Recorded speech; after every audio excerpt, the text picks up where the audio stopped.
Cuaderno 163 de Cristianisme y Justicia. Miedo a Jesús, a cargo de José Ignacio González Faus. José Ignacio González Faus es jesuita, responsable del área teológica de Cristianisme y Justicia. De John Polkinghorne, Ciencia y Teología.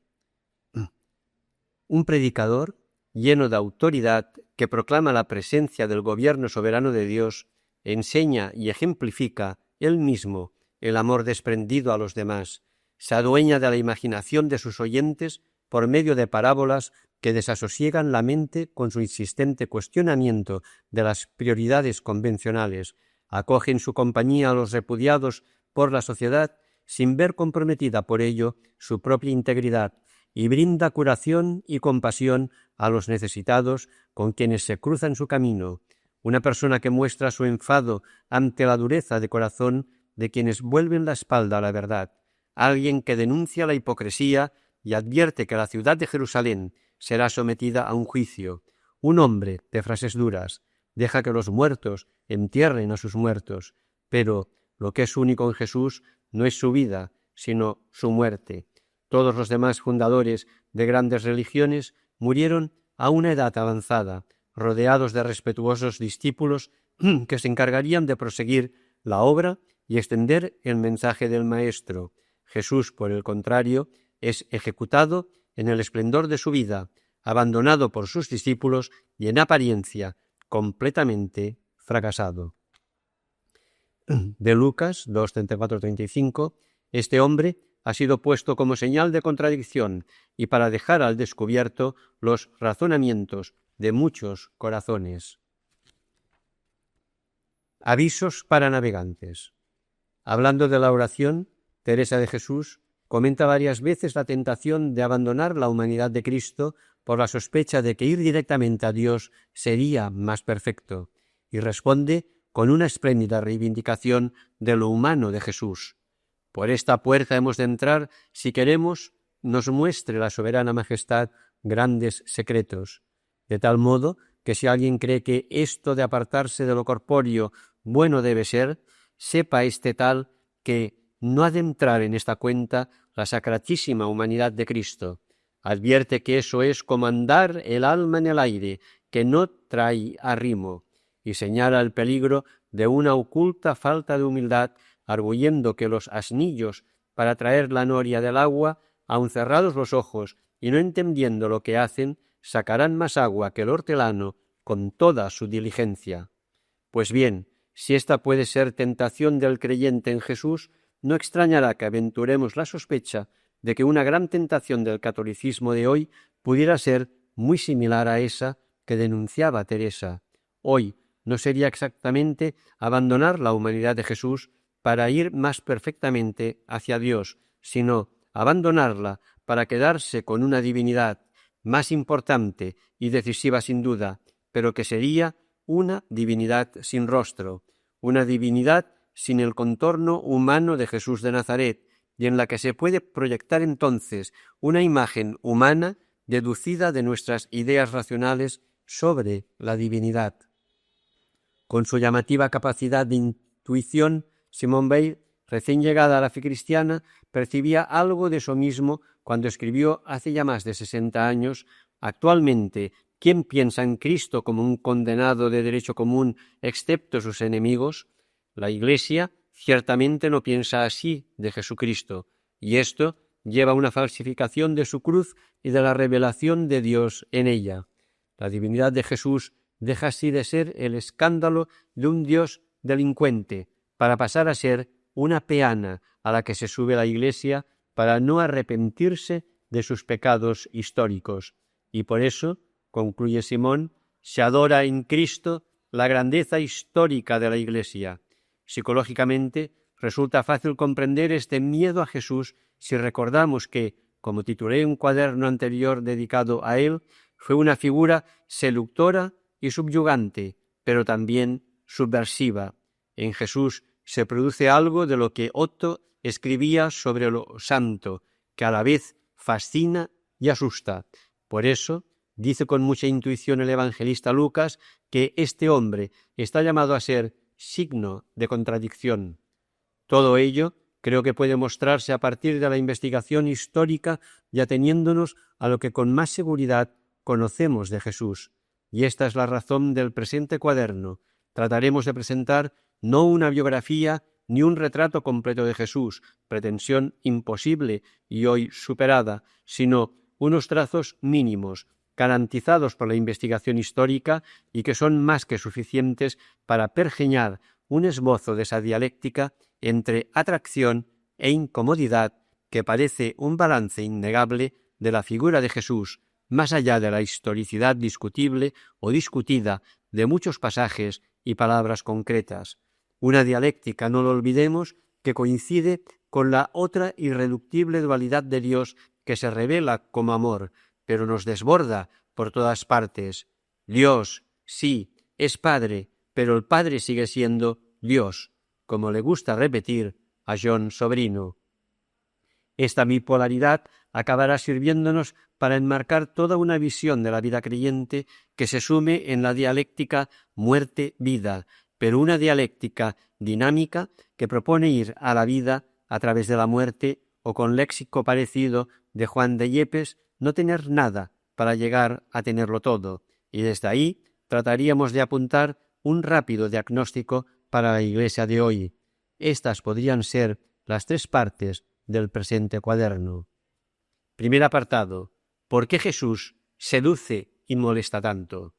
En la vida y la historia de Jesús aparecen unas cuantas parejas de actitudes, de palabras, de reacciones provocadas que la investigación histórica da hoy como científicamente garantizadas, más allá de la historicidad concreta de los pasajes que las encarnan. Las reduciré a 7 sin ningún afán de exhaustividad. 1.1. 2 palabras. Abba, reino. Esta primera pareja es la más conocida. Se trata de 2 palabras de las que la crítica histórica puede asegurar no sólo que fueron pronunciadas por Jesús, sino que debieron ser constantes en su lenguaje. Con ellas se verifica una doble corrección en la visión religiosa de Dios. Antes que juez o poder o distancia, Dios es fuente de vida, de confianza, de dignidad humana y de libertad. Eso es lo que sugiere la alusión metafórica a la paternidad de Dios, y además con una palabra aramea que no era nada habitual para dirigirse a él, Abba. El tema de la paternidad de Dios ha ocupado mucho espacio en la reciente teología feminista para evitar que se le travestiera en masculinidad de Dios, dando pie a toda la teología patriarcal que hemos sufrido durante siglos. Pero una vez superado esto y aclarado que Dios no es padre ni madre en el sentido genérico de masculino o femenino, sigue en pie algo aún más importante. La parentalidad de Dios significa lo mismo que dice el Nuevo Testamento en uno de sus escritos finales. Dios es amor. El amor es casi lo contrario del poder, y por eso la definición significa que Dios, el omnipotente, como nos gusta decir a nosotros, no tiene más poder que el del amor. Esto tiene aspectos de buena noticia, pero es una buena noticia que asusta y da miedo sobre todo a las personas constituidas en poder. El poder es una necesidad inevitable de nuestra pluralidad y nuestro carácter social que sólo se justificará por el bien mayor de la sociedad, pero de ningún modo es una transparencia de Dios, y sin embargo será tentación constante de las personas que ocupan la difícil tarea del poder justificarse no por el bien de sus súbditos, que pocas veces consiguen, sino por su ser un poco como Dios, a quien prefieren definir como poder. Desgraciadamente, no es preciso aclarar que en la historia de la Iglesia y de todas las sociedades, la autoridad eclesiástica ha caído constantemente en esta tentación, agarrándose como botín a la definición de Dios como poder y oscureciendo la revelación de Dios a través de Jesús. Por eso Jesús les da miedo. Pero no se trata solo de eso. Precisamente por el significado que acabamos de darle, la parentalidad de Dios no puede separarse, y Jesús nunca la separó del resumen de su anuncio. Lo que Jesús llamaba el reinado de Dios, el reinado del amor, que da una dimensión social, comunitaria, universal y terrenal a la filiación divina de cada ser humano. Por eso Mateo añade el calificativo nuestro a la invocación de Dios como Padre. No se puede ser hijo de Dios sin ser hermano de todos. Para que podamos ser de veras hijos del Padre, hay que amar a todos, incluso a los enemigos, personales, pero sobre todo grupales, porque el Padre hace llover y salir el sol sobre buenos y malos, sobre justos e injustos, y toda religiosidad que se quede con el primer miembro de la pareja, marginando al segundo, y que se apropie individualmente de la paternidad de Dios, no es una religiosidad cristiana, aunque llame Dios a Cristo. Como decía Juan de Ávila, si no hay nuestro, no hay Padre. Esta enseñanza la transpiran constantemente los evangelios. No hay primer mandamiento de amor a Dios sin el segundo, de amor al otro, que adquiere así unas dimensiones teologales y no sólo éticas. En cambio, al cristianismo histórico le ha resultado más fácil rebajar el segundo mandamiento al nivel de las deducciones éticas derivadas, y acusando así de reduccionismo ético y olvido de lo religioso a todo aquel que trataba de recuperar la dimensión teologal del amor al hermano. Se olvidaba aquella anécdota que cuenta la tradición sobre el apóstol Juan, cuando, al pedirle que hablara de Jesús y de su experiencia, repetía siempre: «Amaos unos a otros», y ante las quejas de los oyentes de que siempre les decía lo mismo, contestaba el apóstol: «Es que ahí está todo». La paternidad de Dios se convierte así en una magnífica noticia, pero también en una tremenda exigencia, pues basta con echar una mirada a nuestro alrededor para percibir hasta qué punto nuestro mundo es un mundo antifraterno, por más apelaciones que hagamos en nuestros lenguajes al amor o la solidaridad. Y si añadimos que esa fraternidad era para Jesús posible, el reino está cerca, nos vemos obligados a reconocer que en este mundo nuestro el nombre paterno de Dios no es glorificado, santificado para nada, por más culto que tratemos de darle al margen de la fraternidad. Por eso Jesús molesta y da miedo, y quizás más miedo a los que dicen creer en Dios.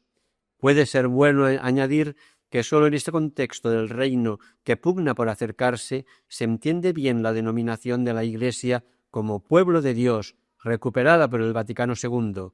El pueblo de Dios está en estrecha relación con el reino de Dios. Nace porque el retraso de la llegada definitiva del reino, como se esperó tras la resurrección de Jesús, pide la presencia en la historia de una comunidad que sepa escrutar los latidos del reino en el mundo y viva para servir a esa causa, porque la promesa todavía no se ha cumplido definitivamente, y en esto pueden coincidir el judío y el cristiano, pero sí se ha universalizado. 1.2. Dos protagonistas, enfermos y pobres excluidos. Los evangelios están llenos de enfermos, muchos de los cuales eran marginados sociales, debido precisamente a su enfermedad: ciegos, cojos, sordos, paralíticos, leprosos, enfermedades muy típicas de su época y su entorno. También están llenos los evangelios de una serie de figuras de la clase más baja: prostitutas, recaudadores, mujeres, pobres y un sinfín de gente que hoy llamaríamos don nadie, nepios en el término griego más habitual. Estos son sus dos protagonistas en sentido grupal, sin que ello sea óbice para que Jesús tuviera trato y amistad personal con gentes de la llamada buena sociedad. Más allá de la historicidad de cada escena concreta, este balance de protagonistas resiste perfectamente a la crítica histórica. También es innegable que Jesús, mirado desde la religiosidad judía, contrajo muchas veces impureza por el trato con aquellas gentes. Se dejó tocar por ellos, tomó la decisión de ir a casa de un pagano, y esa impureza no parecía afectarle demasiado. La radical parcialidad de Jesús hacia los excluidos de la sociedad es otro de esos rasgos suyos innegables, cada vez seducen y asustan. Basta de ello un único ejemplo que me parece el más significativo y procede de labios de Jesús: las bienaventuranzas. Según los historiadores, tienen más garantías de historicidad las de Lucas que las de Mateo. Pues bien, cuando Jesús dice bienaventurados, no está queriendo decir que se lo pasan bien o que son felices de acuerdo a nuestros cánones materialistas de bienestar. Sabe de sobra que pobres, hambrientos, perseguidos y dolientes no son felices en ese sentido. Pero para Jesús, el meollo de la felicidad es el favor de Dios. Las bienaventuranzas de Lucas significan sencillamente esto: dichosos los pobres, porque Dios es de ellos. De ahí que les sigan esas 4 terribles malaventuranzas: ay de vosotros los ricos, etcétera, etcétera. Y esto es así porque también para Jesús es imposible servir a Dios y a la riqueza privada. Es de gran interés estudiar los 1000 escudos, corazas y otras defensas que a lo largo de la historia hemos ido tejiendo los cristianos para defendernos de Jesús en este punto. Resumiendo, pues, Dios no es sólo una figura maternal o paterna, sino que es además amor asimétrico. Como reza una de las mejores plegarias de la liturgia católica, su amor es manifiesto a todos, pero más intensamente a los pobres y oprimidos, lo cual no nos es fácil de aceptar a quienes tendemos a creernos sus privilegiados. 1.3. 2 conductas, curaciones y comidas. Se puede discutir la historicidad de casi cada uno de los relatos milagrosos de Jesús, pero la crítica histórica se considera autorizada para garantizar que Jesús realizó frecuentes curaciones, prescindiendo ahora de qué dimensión sobrenatural tuvieran aquellos actos. Podrá parecer incomprensible que las curaciones provoquen miedo o conflictividad, a menos que tengamos en cuenta todo su contexto. Aparte de que Jesús no cobraba por ellas como los magos de la antigüedad, muchas de sus curaciones violaban directamente las normas judías de segregación. Curaba en sábado, desafiando así la vieja ley que prohibía trabajar el día del descanso de Dios y dando así al enfermo todo el protagonismo de la escena en lugar de dárselo al taumaturgo. De este modo, declaraba el perdón de los pecados que habrían podido causar la enfermedad que él mismo sanaba. Innecesariamente, y devaluando la curación, los evangelistas repiten que curaba a personas que estaban en los mismos límites de las normas de la piedad judía a causa de sus ocupaciones, de su raza, de su lugar de residencia, de sus circunstancias rituales, hijos del centurión o de la cananea, endemoniado de Gerasa, mujer con flujo de sangre. La crítica histórica parece confirmar que los relatos evangélicos más primitivos de curación no presentan pruebas para legitimar a su autor, sino acogidas que hacen visible una enseñanza, la acogida de Dios. Los relatos más tardíos van pasando esta segunda concepción a la primera, aunque naturalmente ambas concepciones no son contradictorias, y a la larga la segunda puede volverse más digna de crédito que la primera. Prescindiendo de la cuestión de su historicidad, parece seguro que la frase que cierra el episodio de Gerasa, comenzaron a pedirle que se ausentase de sus confines, tiene un sentido simbólico, insinuando una discreta expulsión de Jesús. Y esta reacción en contra sería aún más significativa si el endemoniado simbolizaba a los romanos, tal como sugiere la respuesta de que su nombre era Legión. Una liberación a tal precio podía gustar, pero daba miedo.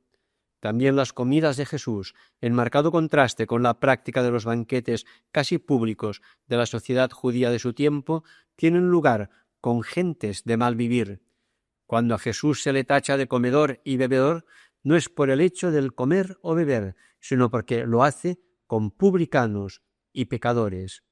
La rabia que esto generaba es precisamente la que parece dar lugar a las llamadas parábolas de misericordia, y para acabarlo de arreglar, Jesús hace de sus curaciones una señal de que está llegando a vosotros el reino de Dios, y habla de ese reino como una comida donde van a sentarse muchos excluidos.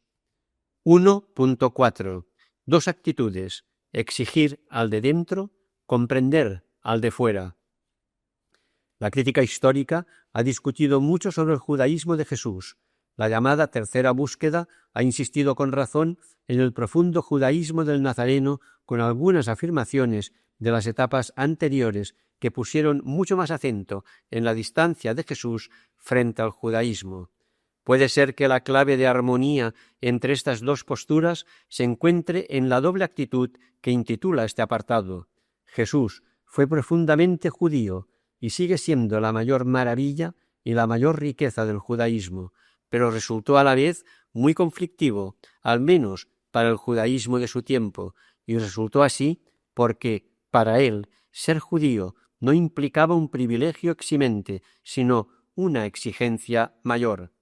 Veamos rápidamente algunos ejemplos que parecen innegables por su constante aparición, más allá de lo que quepa opinar sobre cada escena concreta. Como he comentado otras veces, Jesús demandaba a sus oyentes mucha fe y criticaba, a veces con dureza, la poca fe, oligopistis, de los suyos, sobre todo de los más cercanos a él. Pues bien, solo hay dos pasajes en los Evangelios en que Jesús alaba admirado la fe de alguien, y se trata de dos personas no judías, el centurión romano y la mujer cananea. Por si fuera poco, es relativamente frecuente en los Evangelios la afirmación de que vendrán muchos de Oriente y Occidente y se sentarán a la mesa con los hijos de Abraham, Isaac y Jacob, mientras los hijos del reino se quedarán fuera. ¿Cómo no iba a resultar conflictiva esa enseñanza? Pero por otro lado, con esa actitud, no hace Jesús más que aplicar a los de fuera de Israel la misma norma que estaba aplicando al interior de su pueblo, cuando decía que los recaudadores y las prostitutas se os adelantarán en el reino de los cielos. Si había dos colectivos despreciados, eran esos dos, y nuestra sociedad moderna aún conserva reflejos de esa valoración. Y encima Jesús habla genéricamente, las, no haciendo una excepción con algún caso particular. No es de extrañar la reacción que a veces se insinúa entre los oyentes. Entonces, ¿para qué sirve o qué utilidad tiene eso de ser bueno? Un nuevo ejemplo lo tenemos en la escena de la sinagoga que, según Lucas 4, inaugura la vida pública de Jesús. En un pueblo pequeño y desconocido, no es difícil imaginar la expectativa que presupone la escena. Alguien del pueblo que ha conquistado una fama rápida llega ahora a casa y todos esperan ver de cerca y multiplicadas las maravillas que han oído de él. Jesús toma el rollo de Isaías, se aplica a sí mismo la unción por el Espíritu de que hablaba el profeta y desde ahí declara solemnemente que no ha venido a inflar los egos de nadie, sino a sanar enfermos, liberar oprimidos y dar una buena noticia a los pobres. Se adivina una primera decepción, pero aún tolerable. Pero Jesús remacha el clavo. Esto no se va a hacer proclamando ningún día de venganza, sino un auténtico año de gracia. Nueva provocación. Y ahora sí, que se expresa ya en voz alta el malestar del pueblo. Y encima Jesús remacha el clavo con alusiones a que en la misma tradición judía, cuando había muchas viudas y leprosos en Israel, la palabra sanadora de Dios no fue enviada a ninguno de ellos, sino a gente de fuera. La reacción de intentar apedrearlo no resulta sino demasiado comprensible. Y sin embargo Jesús fue profundamente judío. En las palabras suyas que los evangelios transmiten, no es difícil encontrar alusiones explícitas a veces, pero muchas más implícitas, a sentimientos y puntos de vista del Primer Testamento, a los Salmos y a los profetas sobre todo. Una muestra de esas raíces judías la sugiere también el pasaje de la mujer cananea, antes aludido, donde parece tener bastantes garantías históricas la extraña respuesta de Jesús: «Solo he sido enviado a las ovejas perdidas de la casa de Israel, y no está bien tomar el pan de los hijos para dárselo a los perros». Una iglesia que estaba predicando precisamente a los paganos no se había atrevido por su cuenta a poner esas palabras escandalosas en labios de Jesús porque contradecían lo que ella misma estaba haciendo. Pero lo sorprendente es que, desde ese mismo judaísmo, Jesús sabe que la fe es lo que da vida al justo y que Dios es Padre de todos los hombres. Por eso reconoce la razón de la mujer y se deja corregir por ella. Solo un hombre profundamente judío lloraría sobre Jerusalén como nos dicen que lloró Jesús. Lo sorprendente, otra vez, es que ese llanto no se refiere, como tantas veces en el Primer Testamento, a las victorias de los imperios sobre el pueblo de Dios, sino a las incoherencias de ese mismo pueblo que mata a sus profetas y apedrea a los que Dios le envía. Solo en labios de alguien profundamente judío podía haber puesto el evangelista Mateo la doble vocación del profeta Oseas: andad y aprender lo que significa quiero misericordia y no culto. Solo de un hombre profundamente judío podría escribirse hoy: es innegable que Jesús reaccionó frente al templo y la jerarquía sacerdotal con un sentimiento de dolor y de protesta.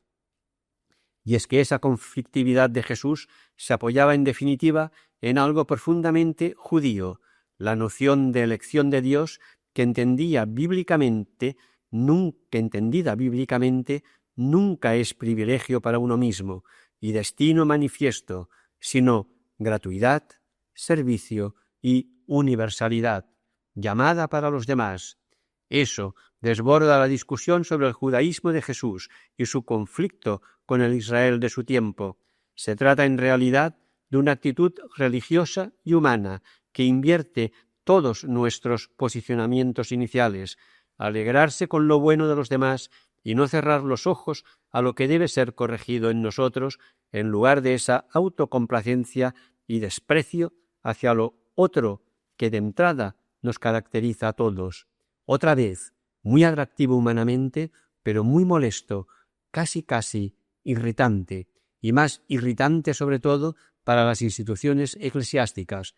Por eso Jesús seduce y da miedo a la vez. 1.5. Dos palabras cambiadas de significado: samaritano y fariseo. Se comprende así un efecto inesperado que ha dejado Jesús en la historia, más en concreto en el lenguaje humano. Las dos palabras que el judaísmo de su época tenían un significado más positivo, fariseo, y más negativo, samaritano, han cambiado de significado para nosotros a partir de él. Fariseo ha pasado a ser una de las mayores desautorizaciones que pueden hacerse en el mundo religioso, y samaritano, uno de los más suaves elogios que caben en la órbita de lo humano. La inversión semántica de la palabra samaritano parece derivar de la parábola de Jesús, de cuya autenticidad es difícil dudar.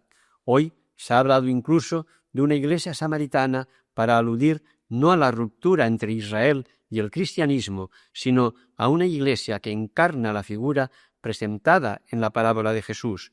Pero en aquella época el samaritano era el hereje que simbolizaba todo lo que aquel pueblo y su religión más podían denostar. Por eso dije otra vez que si Jesús siguiera contando esa parábola a lo largo de la historia, iría cambiando a su protagonista. En los años de mi infancia franquista, sus personajes podrían haber sido un obispo, un cura y un protestante, entre comillas. 30 años después, quizá habría hablado Jesús de un cura, un teólogo y un comunista. Y hoy no sería extraño que se nos descolgase con alguna parábola del buen musulmán. Lo de los fariseos es un poco más complicado. La crítica histórica sospecha hoy que muchas veces que en los evangelios aparecen los fariseos enfrentados a Jesús, los evangelistas eligieron ese término como sinónimo de judío, porque tras la destrucción de Jerusalén era lo único que había sobrevivido del judaísmo. Pero en realidad los verdaderos enemigos de Jesús no fueron tanto los fariseos cuanto los saduceos. Los fariseos eran una de las facciones más respetadas y tenidas por más ejemplares en el Israel de Jesús. Quizás fue esta la causa de su degeneración, pues nadie puede permanecer mucho tiempo en las alturas de la estimación sin acabar creyéndoselo y valorando más esa estima que las conductas que la habían producido. De hecho, en muchas frases de los evangelios, la dura crítica a los fariseos va unida a la palabra hipócritas, que sólo aparece en labios de Jesús y parece ser original de él. El hipócrita en griego viene del mundo del teatro y designa a aquel que representa un papel. La vida y la misión de tales actores consiste en ser el personaje que encarnan en el ámbito público más allá de lo que puedan ser en su interior. Y muchas de las acusaciones puestas en labios de Jesús, limpiar solo lo exterior de la copa, ser como sepulcros blanqueados, van en esa misma línea. La palabra fariseo pasa a ser entonces como un emblema de todo lo que puede decirse contra una religiosidad deteriorada. Por tanto, la crítica a los fariseos no es simplemente la desautorización de una facción de aquella época, sino una crítica de la religiosidad humana por el enorme peligro que la amenaza siempre, hacer de Dios y del absoluto una posesión propia para absolutizarse a sí mismo, despreciando a los demás. Lucas, por eso, no deja de notar que Jesús contó la parábola del fariseo y el publicano contra algunos que se sienten persuadidos de su bondad y desprecian a los demás. 1.6. Dos reacciones: seguimiento y conflictividad. Ante todas las parejas anteriores parece que solo caben dos reacciones, y algo de eso, aunque con más complejidad, es lo que parece haber sucedido históricamente. Jesús desató un movimiento de seguidores que acabaron dando la vida por él y también implantando en el mundo una revolución que no parecía llamada a triunfar, dada la ignorancia y el nivel social de sus primeros seguidores, pero desató también una hostilidad que fue creciendo vertiginosamente hasta quitarle de en medio de la manera más humillante y violenta posible. Una rápida palabra sobre cada una de estas reacciones.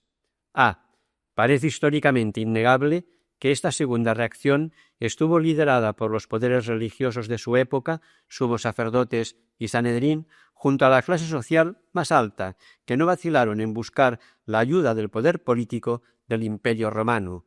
Y también parece históricamente cierto que los primeros que Jesús llamó eran en su mayoría gente sencilla, pescadores que vivían de lo que daba su barca, quizás un esenio, quizás un publicano, quizás alguien de sensibilidad celota, mas algunas mujeres, a veces familiares de los anteriores y otras de extracción más alta, aunque su indignidad social de mujeres compensara este origen.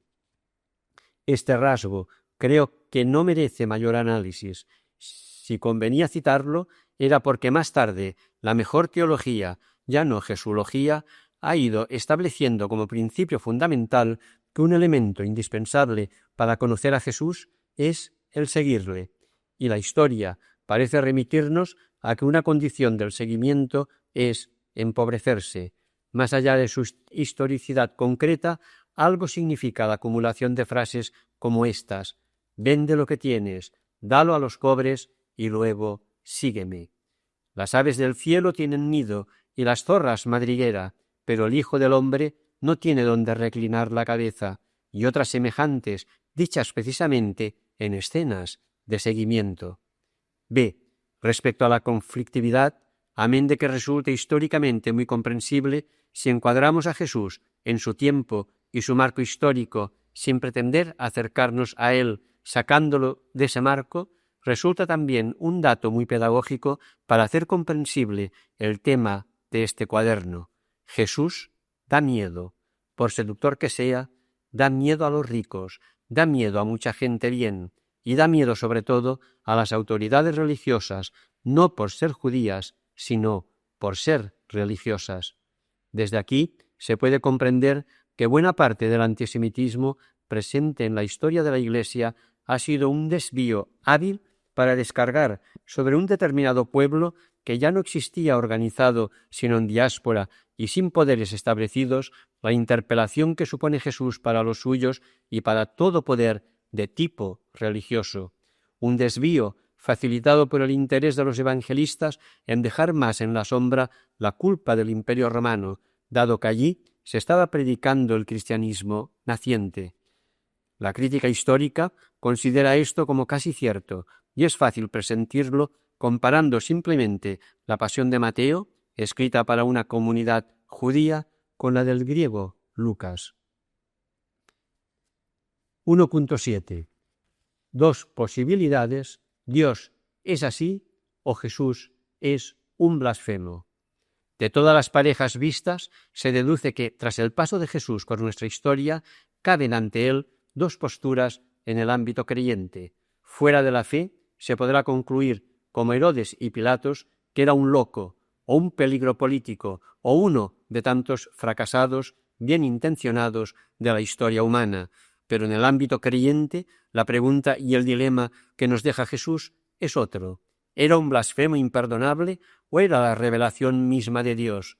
De modo que si Jesús era así, es porque revelaba a Dios, y revelaba que Dios es un Dios de los pobres y que se escapa a todo intento de codificarlo religiosamente. En efecto, toda la revelación de Dios es una especie de lucha con el hombre para que éste le acepte allí donde Dios quiere revelarse, en lo último y en lo escondido, desde lo último y entre los últimos. Una preciosa frase de la tradición ignaciana explica que lo propio de Dios es que lo más grande que haya no puede contenerlo, mientras que cabe en lo más pequeño. Esta frase traduce con precisión y acierto lo desconcertante de la revelación de Dios en Jesús. 1000 detalles de la narración evangélica, desde el pesebre hasta la cruz, señalarían en esa dirección, como ahora mismo veremos. Pero a pesar de esa revelación, el ser humano sigue buscando a Dios en aquello que es lo primero, lo más grande, deslumbrante y avasallador.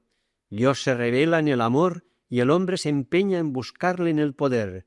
Poner al día nuestra fe ha de comenzar por aceptar esto tan difícil, tan absurdo para unos y tan escandaloso para otros, porque si confesamos a Jesús como la revelación, la palabra máxima de Dios, ¿qué nos dicen los evangelios sobre la palabra de Dios hecha carne?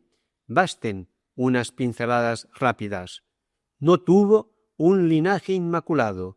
En su genealogía, tal como la cuenta Mateo, hay 2 prostitutas y un adulterio. Nació de una manera sospechosa, de padre desconocido, diríamos hoy. Eso será leído luego desde la fe en Jesús como nacimiento virginal. Pero los de fuera no lo leyeron así. Los judíos le acusan una vez diciéndole: «Nosotros no somos hijos bastardos». Marcos comenta ingenuamente en su capítulo 6 cómo le llamaban el hijo de María, cuando entre los judíos sólo se designaba a alguien por el nombre de la madre cuando no se conocía al padre. Pero sigamos con Jesús. Vino al mundo en un establo, porque no había otro lugar para él. Se acercaron a él gentes de 2 gremios despreciados. Los pastores no eran esas figuritas edulcoradas de nuestros belenes, sino una de las profesiones más despreciadas. Y los magos, que además de ser extranjeros y paganos, tenían un oficio que Israel castigaba incluso con la muerte. Nosotros les hemos llamado reyes para disimular, pero eso no lo dice el Evangelio. Con ello estamos diciendo sin querer que recibiremos a Dios, si viene a nosotros, como un jeque árabe o como un Gaddafi con su séquito, pero no si viene en una patera. Vive la mayor parte de su vida en un pueblo miserable y desconocido, del que las gentes del entorno comentaban que no podía salir nada bueno. Comienza su vida activa en la fila de los pecadores, alineado como uno más junto a ellos para ser bautizado por Juan. Muy desde el principio nos dirá Marcos que hubo 3 reacciones frente a él. El pueblo sencillo le seguía y llenaba su casa. Los suyos venían a recogerlo porque creían que estaba loco, y los sabios y letrados dictaminan que está endemoniado y que esta es la explicación del éxito que comienza a tener. Más tarde, incluso ese mismo pueblo le irá dejando, porque no le busca a él en realidad, sino las ventajas inmediatas que de él puede sacar. entonces se le desautoriza como amigo de pecadores y prostitutas. Al final, los mismos representantes de Dios, los sentados en la cátedra de Moisés, le declaran blasfemo, y los representantes de la civilización y de la paz romana le declaran terrorista. Aquel impostor lo definen los representantes oficiales de la ley de Dios ante el poder político, y por eso muere violentamente a mano de los poderes políticos y religiosos, con la más humillante de las muertes conocidas entonces y fuera de la ciudad. Son demasiados rasgos que trazan un perfil inconfundible.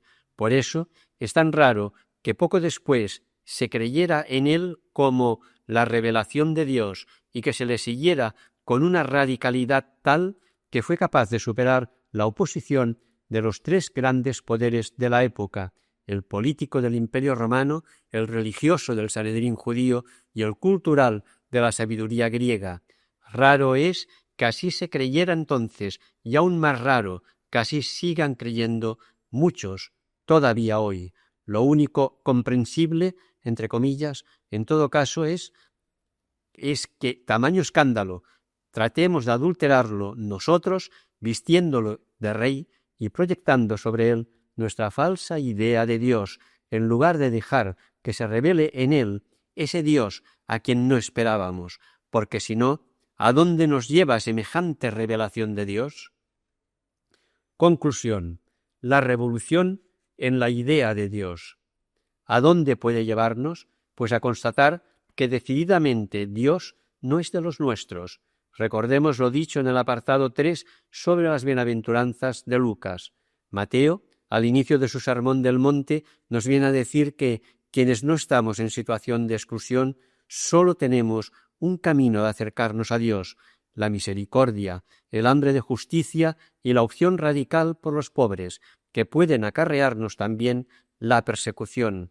Este es el sentido de las bienaventuranzas de Mateo, como he explicado en otros lugares, pero nosotros preferimos refutar a Jesús con el argumento racional de que Dios es de todos, fruto de una razón abstracta que Jesús tampoco negaría, pero que desconoce la verdad de nuestra situación concreta. Luego, pensamos que el problema del rechazo de Dios es cosa solo de los ateos socialistas y demás. No nos damos cuenta de que a lo mejor quienes presumimos de dejarle predicar en nuestras casas y sentarle a nuestras mesas, lo estamos rechazando tanto como los que no creen en él. San Juan no pudo decirlo más claramente, no sólo que el mundo no le conoció, sino también que los suyos no le recibieron. Y Dios no es de los nuestros por algo que expresaron muy gráficamente los primeros creyentes mirando a Jesús. No tomó su divinidad como una razón para la propia dignidad, un fundamento para el propio poder y una riqueza para el propio provecho. Al contrario, renunció a ella para presentarse con figura de esclavo y como un hombre cualquiera. Por eso, aunque era el Hijo, aprendió en la dureza de su vida lo más difícil de la condición humana. Pero precisamente en ese hecho de que la comunicación de Dios se hiciera fragilidad humana, carne en los términos semitas de la época, precisamente ahí hemos visto la gloria de Dios. Ahí está la gloria de Dios, no en nuestro incienso, nuestras sedas, nuestras capas pontificias de armiño y nuestras músicas, por bellas que puedan ser, ni mucho menos en que los llamados príncipes de la Iglesia se revistan con lencería femenina, sino en su solidaridad increíble con lo menos aparente y lo más despreciado de la condición humana. De todo eso, los primeros testigos de la fe sacaron dos conclusiones que nosotros también procuramos olvidar. La primera es que a Dios nadie le ha visto nunca, ni le puede ver ni conocer. El único modo de acercarse a Él es un relato y el intento de que nuestras vidas reflejen ese relato. Y ese relato es el de la vida de Jesús, el de la trayectoria de anonimato, ultimidad y desprecio que evocábamos al comienzo de estas líneas. Los cristianos hemos olvidado que con frecuencia un buen relato nos hace pensar mucho más que una espléndida arquitectura conceptual. B. La segunda conclusión fue que porque a Dios nadie le ha visto nunca, todo aquel que pretende amarle y conocerle y que habla de él al margen de ese relato es un mentiroso, y que lo único que nos cabe hacer para entenderle un poco y acercarnos a él es dar de comer al que tiene hambre y de beber al que tiene sed, vestir al desnudo, visitar y aliviar al enfermo y al preso, acoger al forastero. Por supuesto, no para sentirnos así mejores que los demás y superiores a ellos, sino para que al acercarnos a todos esos pobres de la tierra puedan hacer en ellos una sonrisa y se abra un camino para que salga la mejor dimensión de ellos mismos. Para eso, y porque ese es el único modo de paladearlo un poco, nos dijeron los primeros testigos que se nos ha revelado la ternura de Dios y su amor a los seres humanos. Vos sos un Dios de los pobres, cantaba la misa nicaragüense, Señor de toda la historia que acompaña a nuestro pueblo, que vive en nuestra lucha, entona el Santus de la misa salvadoreña. Nosotros procuramos apartar de ahí nuestra vista y darle otro culto, ofrecerle incienso y oro, y ropas bordadas y catedrales lujosas, y todo eso que sólo será útil si en algún momento nos ayuda a comprender lo anterior, pero que resulta ridículo si con ello pretendemos ganarnos a Dios, porque entonces Dios nos repetirá lo que nos ha cansado de repetir a lo largo de toda la revelación bíblica. No necesito esas ofrendas vuestras, me río de ellas. Lo único que os pido es un corazón lo suficientemente puro como para estremecerse ante mi palabra y tratar de llevarla a la práctica en el modesto relato de vuestras vidas.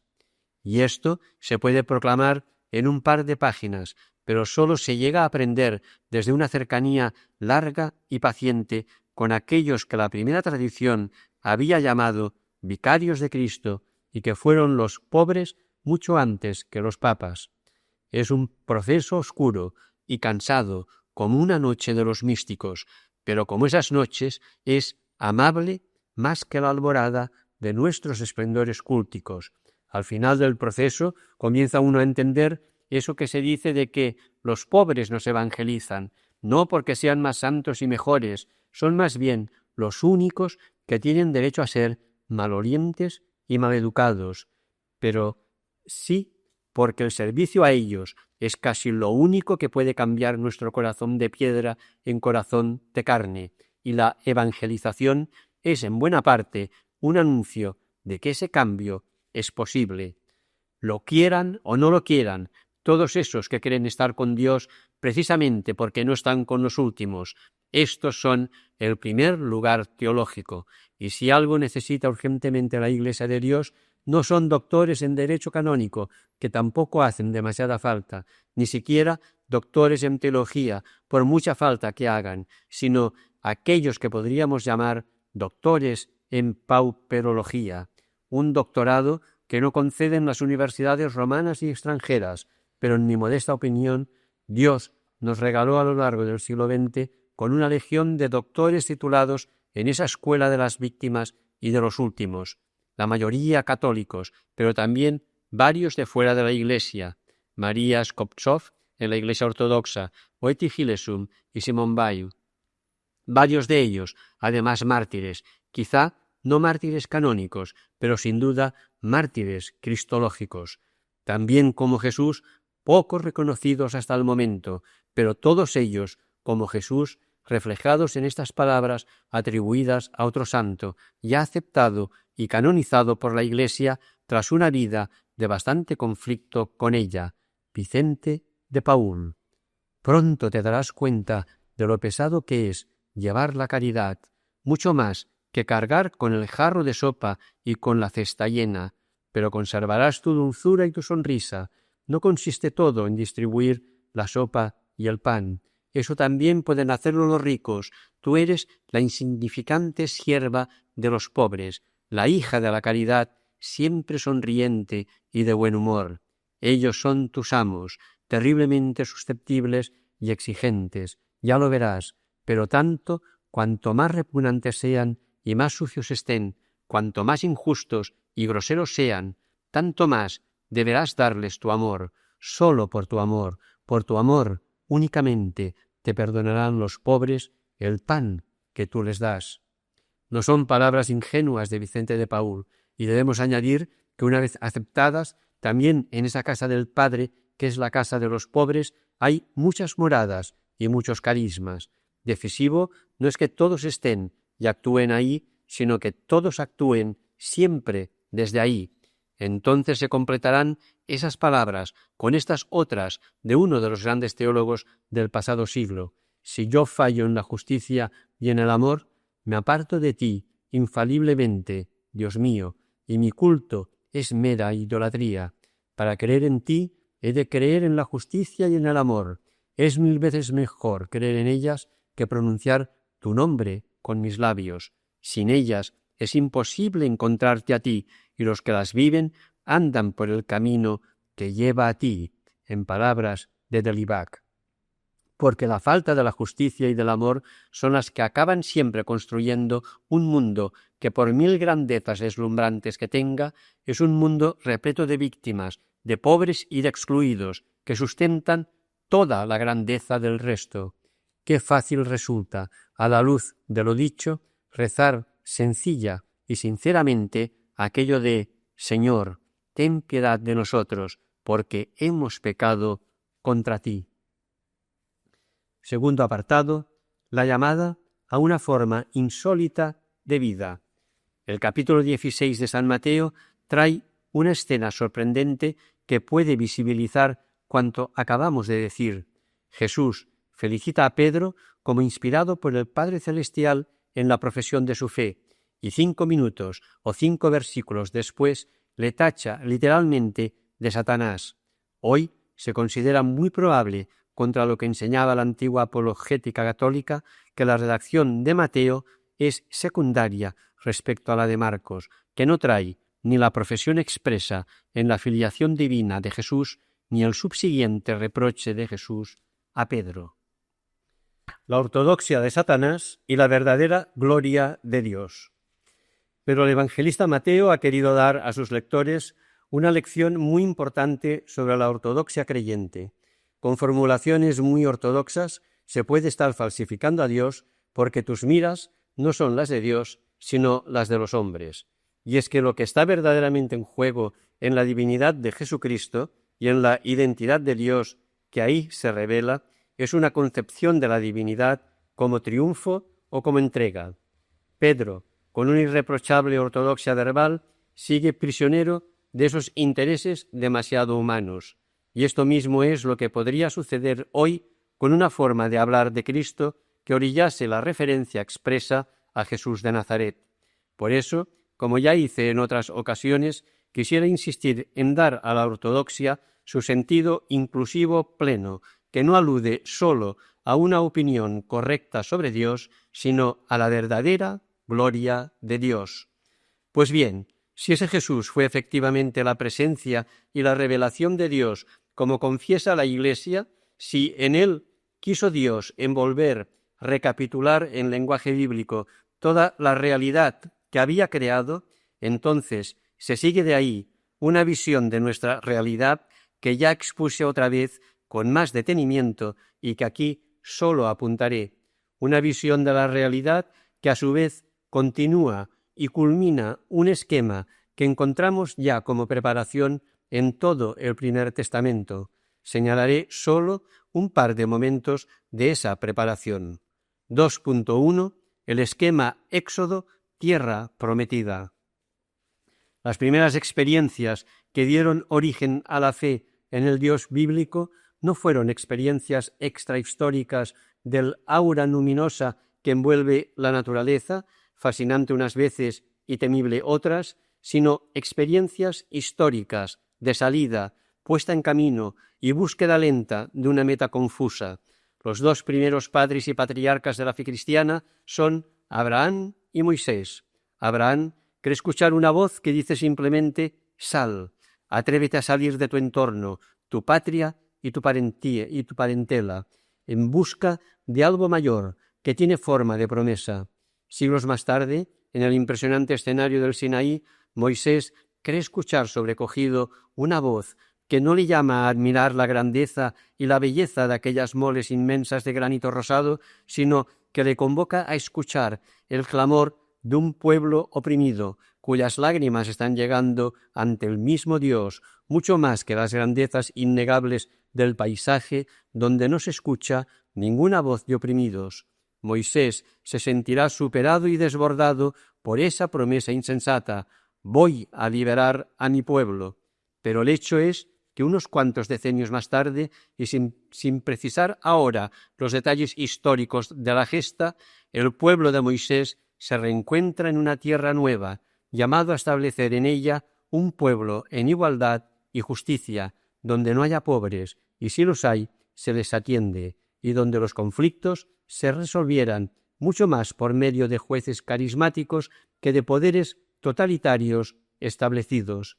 Es desde esta promesa cumplida desde donde el pueblo comenzará más tarde a componer las narraciones y los mitos o leyendas con que, por fidelidad a la cronología de nuestra historia, comienza la Biblia. Pero el orden lógico de lectura no fue, ni mucho menos, el orden cronológico de composición. El camino hasta allí no fue fácil. El paso del Éxodo a la tierra prometida está marcado por una dura etapa de desierto, donde será constante la tentación de la desesperación y el abandono, junto a la añoranza por la comodidad perdida de la esclavitud. Y si difícil fue el camino, más infiel se mostró el pueblo con el proyecto de Dios una vez establecido en la tierra prometida. Amén de 1000 corrupciones internas, envidió la grandeza de otros pueblos, buscó a Dios en las victorias militares, desfiguró en provecho propio la llamada elección de Dios, que era una llamada a ser luz para las gentes y no privilegio para sí mismo. Toda esta historia es larga de contar y no cabe aquí, pero llevó al pueblo a la ruina, y el mismo pueblo de Dios no reconoció su pecado hasta no verse envuelto en las calamidades a las que le fue conduciendo su envidia de los imperios y su afán de superioridad. Aquí comienza a aparecer en el Primer Testamento el tema de los verdaderos y falsos profetas. Estos halagan al poder religioso establecido, aquellos critican su infidelidad en nombre del Señor y son castigados por ellos. Con ello pasamos al segundo de los momentos anunciados, 2.2, el esquema exilio-retorno.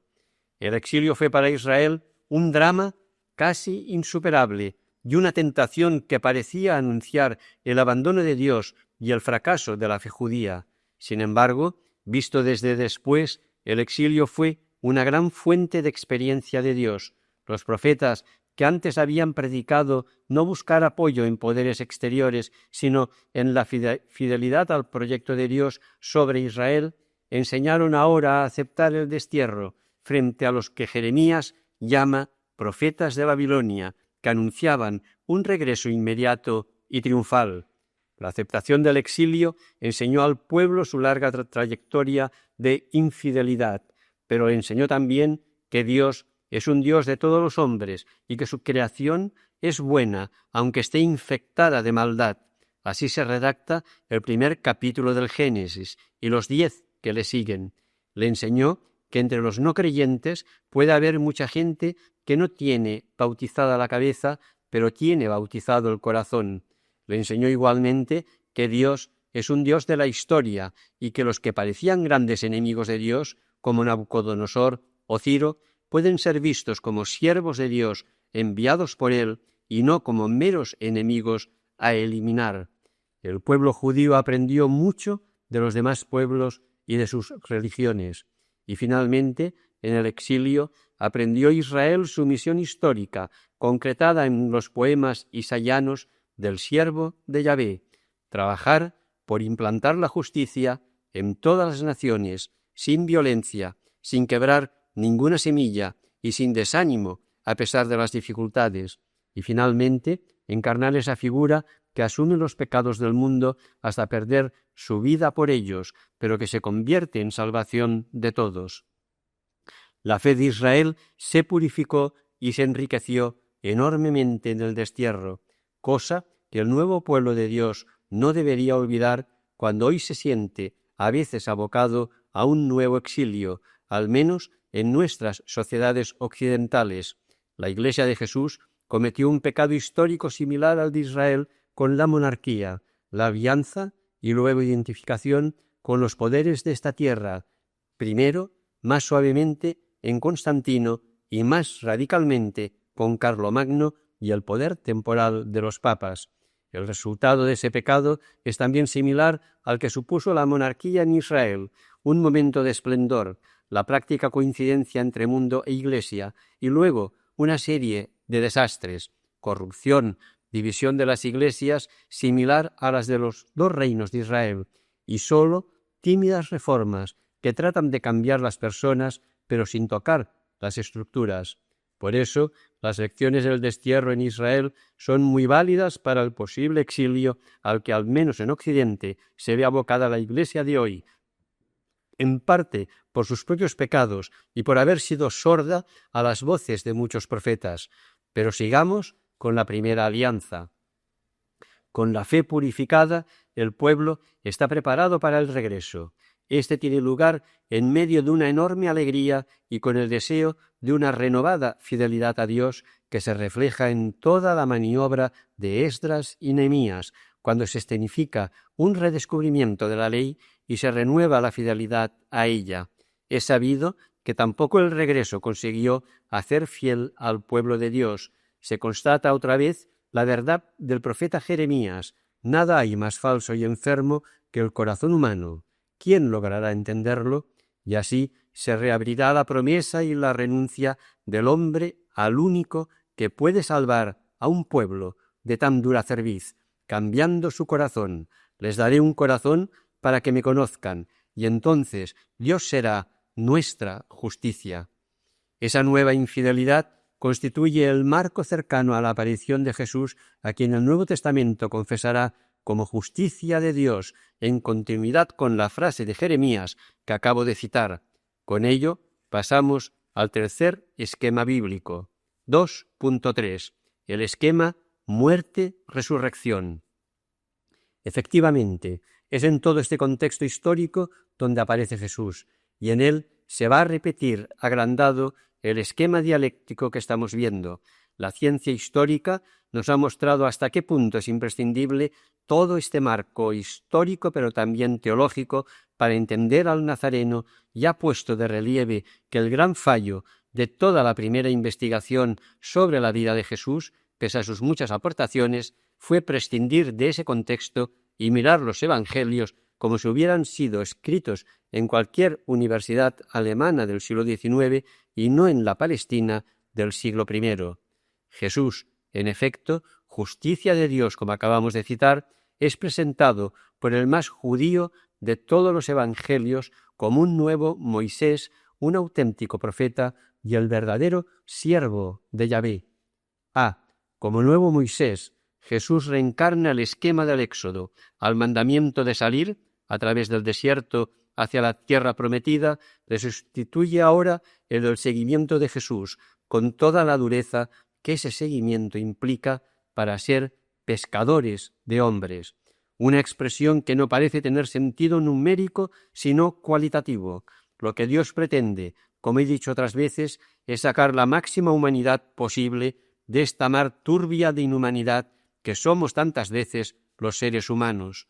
Jesús revela que Dios quiere hacer con cada ser humano un auténtico poema de Dios y llama a colaborar en esa tarea de la creación divina.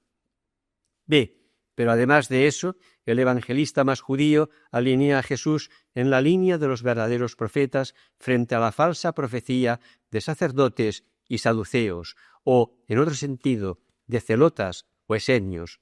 La profecía abierta que se alinea con Oseas, Jeremías, el deutero Isaías, Jonás y otros profetas del exilio, y que acaba denunciando al Vaticano de su tiempo como aquel que mata a los profetas y asesina a los enviados de Dios, que ha manchado su historia con la sangre de los profetas y con la hipocresía de darles culto luego o construir sus tumbas.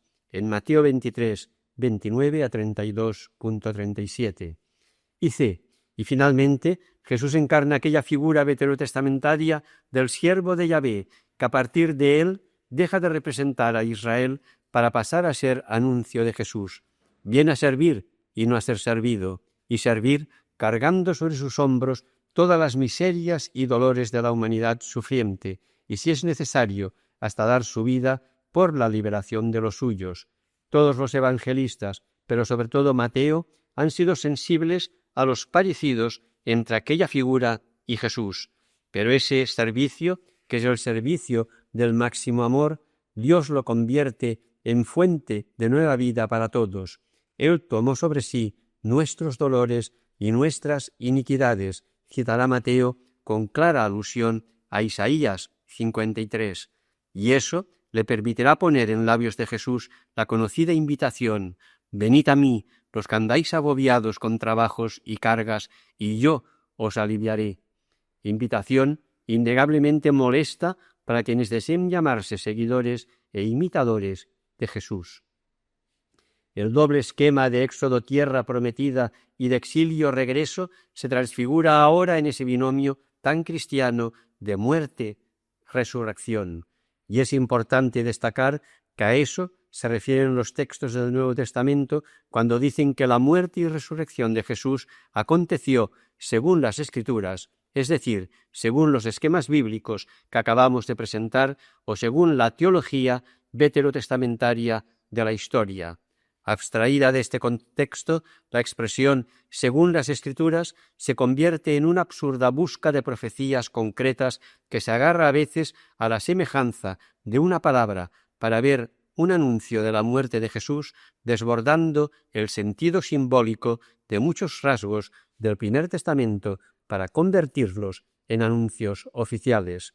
Abstraída de ese contexto, la referencia al Primer Testamento degenera también en una mala inteligencia de palabras como redención, expiación o propiciación, que serán leídas ahora desde la mentalidad penal de Occidente, con lo que ya no será el mismo Dios quien lleva a cabo esa expiación, sino el hombre quien se la compra a Dios con su sufrimiento. Una auténtica deformación del Dios de Jesús conlleva otra deformación del sentido del dolor. El primero ya no será el que da por amor todo lo suyo, sino la justicia cruel que sólo se satisface con sangre infinita. Y el segundo ya no será la expresión de hasta dónde puede llevar el amor en un mundo desamorado, sino que dará pie a una auténtica valoración masoquista del dolor, como si éste, por sí mismo, agradase a Dios. Como escribí otra vez, la dura ley de nuestra historia empecatada, que todo lo que vale cuesta, se desfigura en un absurdo teológico de que todo lo que cuesta vale. Siempre se trata de dolores no buscados por sí mismos.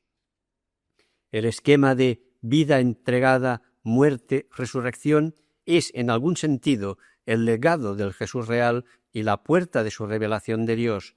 Y quizás ahora podremos entender lo que decíamos al abrir el cuaderno. La institución eclesial parece muy dispuesta a responder a la cuestión de quién era Jesús con palabras como Dios de Dios, luz de luz, consustancial al Padre, que figuran en el credo cristiano, aunque sean más límites negativos de la fe, puestos contra los arrianos de hace 17 siglos que no expresiones positivas de nuestra fe hoy. Pero la institución eclesial se marea siempre que alguien trata de responder a la otra pregunta. ¿Cómo era ese Jesús a quien la Iglesia confiesa como Dios de Dios y luz de luz? Prefiere imaginarlo ella desde su propia idea de Dios a pedir ayuda a la historia y a las ciencias para que, en la pequeña medida de lo posible, la acerquen a Jesús. Se recae así en un procedimiento que ya denuncié hace 30 años. En lugar de arguir Jesús era así, es así que Jesús era consustancial al Padre, luego Dios es así, se prefiere argumentar de este otro modo. Dios es así que Jesús era Dios, luego Jesús tenía que ser así. De este modo, el Dios revelado en Jesús se nos vuelve digerible y ya no se verifica aquello que anunció Bonhoeffer, que ese Dios pone del revés todo lo que el hombre religioso y las instituciones religiosas esperan de Dios. Paradójicamente, se rompe así la síntesis que buscó la Edad Media entre fe y razón, y la teología se convierte en ancilla philosophiae. Pues bien, el triple esquema bíblico antes expuesto nos da una clave de comprensión de esos curiosos juegos de manos teológicos. Todas las parejas que acabamos de analizar tienen además una base histórica, que es la que da origen a ellas. El binomio Éxodo-Tierra arranca de la dura realidad de un pueblo brutalmente oprimido. El binomio Exilio-Regreso nace de la experiencia histórica de un pueblo pecador. Y en perfecta sintonía con ello, el binomio Muerte-Resurrección nace del seno de una historia concreta que fue la vida particular de aquel hombre, con mayúscula, particular. La muerte de Jesús fue una consecuencia de su vida, no fue un malentendido circunstancial, según Bullmann, ni una necesidad de la justicia incomprensible de un sádico poder divino. Pero la liturgia de la Iglesia habla demasiadas veces en exclusivo de la muerte-resurrección y nunca de la vida entregada hasta la muerte, que es la que Dios resucitó. En el binomio muerte-resurrección, la palabra muerte queda entonces reducida a un término genérico aplicable a cualquier ser humano y pierde el color concreto de aquella muerte concreta que es precisamente la que revela al Dios de Jesús. Con toda la precariedad y la provisionalidad que tiene tantas veces la investigación crítica, la afirmación de que la muerte de Jesús es una consecuencia de su vida es una de las grandes aportaciones que le debemos. Y si aquella vida y aquel modo de ser humano revelaban a Dios, resulta entonces que su muerte revela también la tentación de todos los hombres religiosos y sobre todo de las instituciones religiosas de eliminar a ese Dios. Concluyamos con una observación que hace ver la importancia y las diferencias de estos dos modos de concebir y tiene que ver con el tema tan actual del encuentro de las religiones. Si ese Cristo, al que llamamos Dios, tiene el rostro y el modo de ser concreto de Jesús, entonces su divinidad se convierte, como ya dijo San Pablo, en locura para los sabios y escándalo para los religiosos, y esto coloca más bien al cristianismo en situación de modestia y de inferioridad. Al acercarse a las religiones de la tierra, sabe que lleva un escándalo, pero si el Cristo al que llamamos Dios no tiene un rostro concreto, entonces su divinidad se convierte para el cristianismo en un arma insuperable y una fuente de poder que le sitúa en posición de superioridad cuando se acerca a las demás cosmovisiones de la tierra. Desde aquí se comprende la tentación de algún teólogo de renunciar a ese artículo de fe para poder acercarse en plan de igualdad al mundo de las religiones. Tercer apartado. Miedo a Jesús. Un diagnóstico. Con la confianza de la santa regla, el yelmo de la santa observancia y la espada de la santa tradición, a duras penas alcanzo a defenderme de Jesús. Esta frase de un general de los cistercienses resume perfectamente la conclusión del presente escrito. Quizá el mejor diagnóstico breve del pecado del catolicismo actual es que inconscientemente se teme a Jesús. Y por otro lado, si algo necesita a fondo el catolicismo actual es una vuelta radical y confiada a Jesús. Si las cosas son así, cabe preguntar si este miedo inconsciente a la figura humana de Jesús es el que ha provocado que algunas voces eclesiásticas, a las que percibimos como demasiado prontas a lanzar anatemas cristológicos sobre cuestiones históricas, sin respetar la autonomía de cada campo, parezcan estar prefiriendo, temerosa e inconscientemente, un fundamentalismo bíblico impresentable a un Jesús incómodo que, al igual que le pasó a San Pedro, cuando esperaríamos que alabe nuestra fe y nuestro celo como provenientes del Padre que está en los cielos y no de la carne y la sangre, se nos descuelga tildándonos nada menos que de Satanás y nos dice que nuestro modo de pensar en él no proviene del Padre, sino de la carne y la sangre.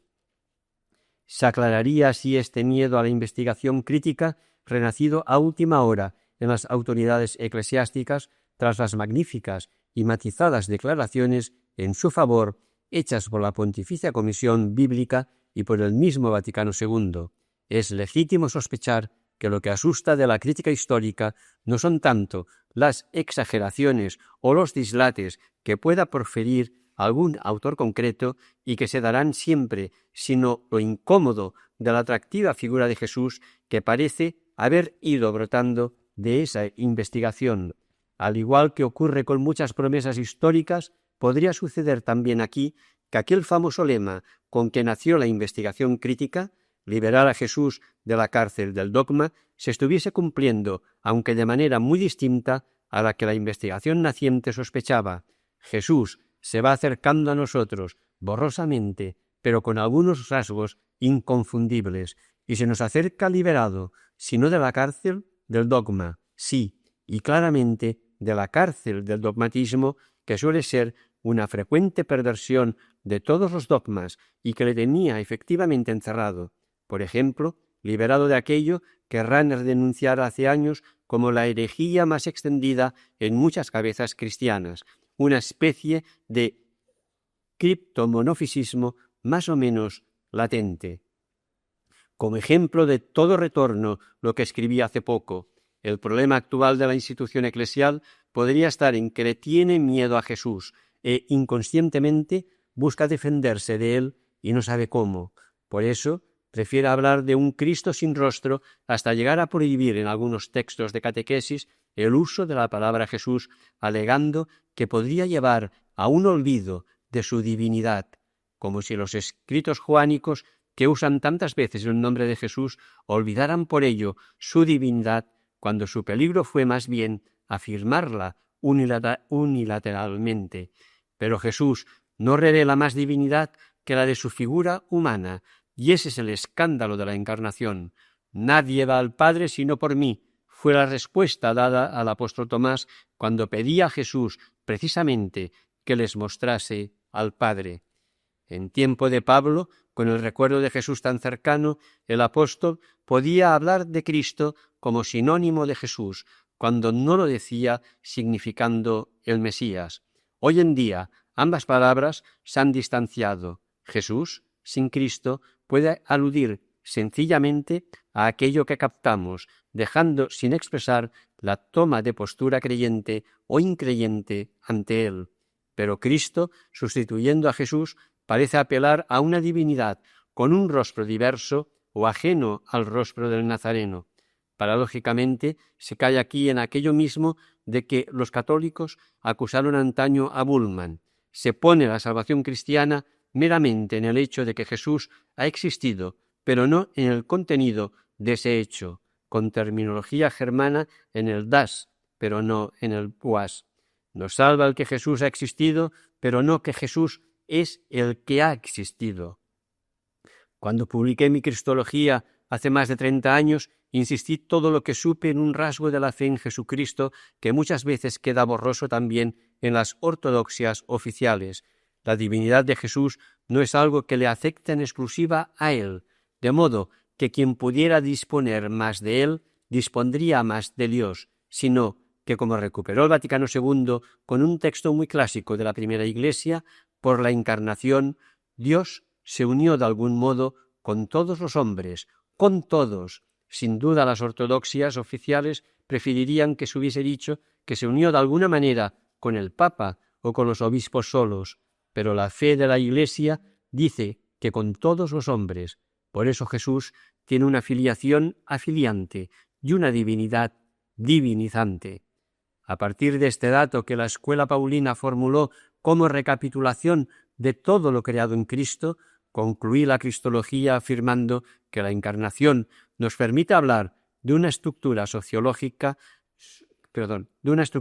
cristológica de toda la realidad.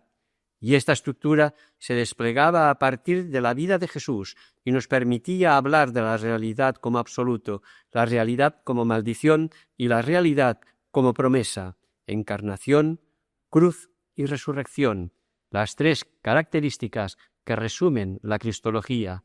Y hoy, a partir de lo dicho en este cuaderno de que el Cristo no tiene otro rostro que el de Jesús de Nazaret, deberíamos hablar también de una estructura jesuánica de la realidad.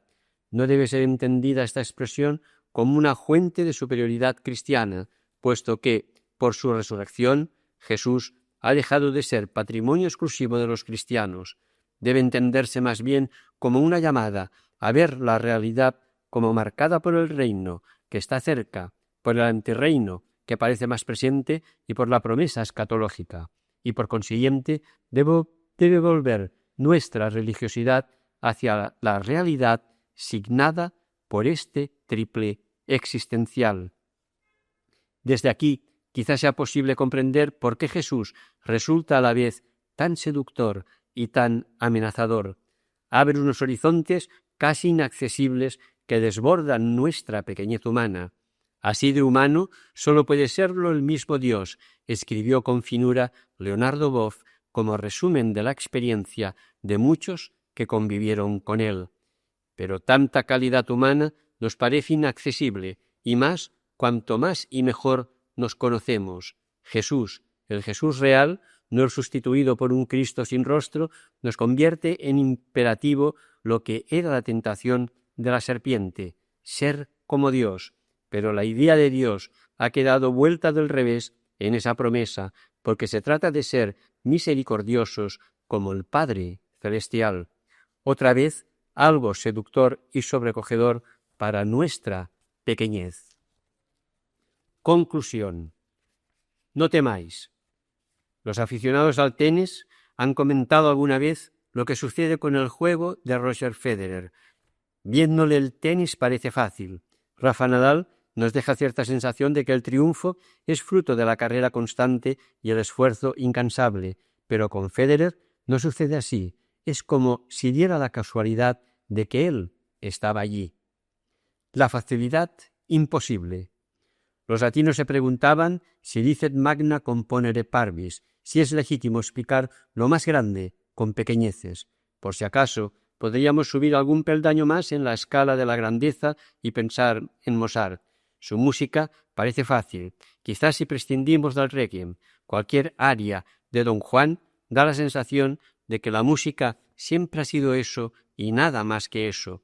Por eso brota y fluye con sencillez, sin otra sensación de parto difícil que nos puede dar a veces el genio de Wagner. Pues bien, luego tengo la sensación de que ese es el mayor impacto que nos deja la humanidad de Jesús. Al acercarse a Él, lo humano parece fácil. Solo cuando tratamos de modelar la propia humanidad, comprendemos cuán difícil es todo eso de lo humano. De ahí el acierto de la frase antes citada de Leonardo Boff, que resume el itinerario hacia la fe en la divinidad de Jesús. Así de humano solo puede serlo el mismo Dios.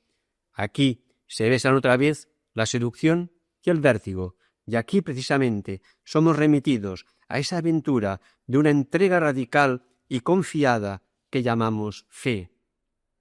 El miedo que Jesucristo pueda inspirarnos hoy lo inspiró también no solo a las autoridades religiosas judías, sino a sus mismos discípulos, pero en estos la atracción de Jesús resultó más fuerte que el miedo.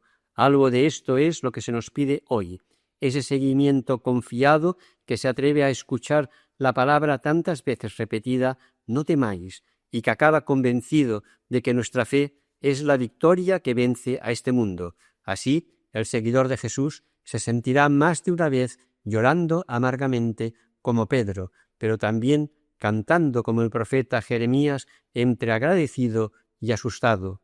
Me sedujiste y me dejé seducir. Tu palabra ha sido más fuerte que yo y me quema, etc. Kierkegaard afirmó que si hoy volviera Jesús, tornaríamos a matarlo, y le matarían como entonces, no los oficialmente malos, publicanos, samaritanos, prostitutas, sino los oficialmente buenos, los guardianes de la religión, los sumos sacerdotes y fariseos. Una vez que escribí una cosa parecida en La Vanguardia, un dignísimo cardenal de la Santa Iglesia telefoneó irritado a mi provincial, protestando y asegurando que él no quería matar a Jesús, cosa de la que no dudo en absoluto. Solo matizo que quienes mataron a Jesús tampoco querían matar a ningún enviado de Dios. No lo condenaron por ser malvados, sino porque el puesto en que estaban los cegaba. Ni lo mataron por ser judíos, sino por ser religiosos. Todo el antisemitismo de la historia de la Iglesia ha reposado sobre esta confusión. Verdaderos judíos eran mucho más todos los que siguieron a Jesús, los que lloraron su muerte y dieron luego por él su vida. Por tanto, de ningún modo podía hablarse de pueblo deicida ni achacar al judaísmo la muerte de Jesús.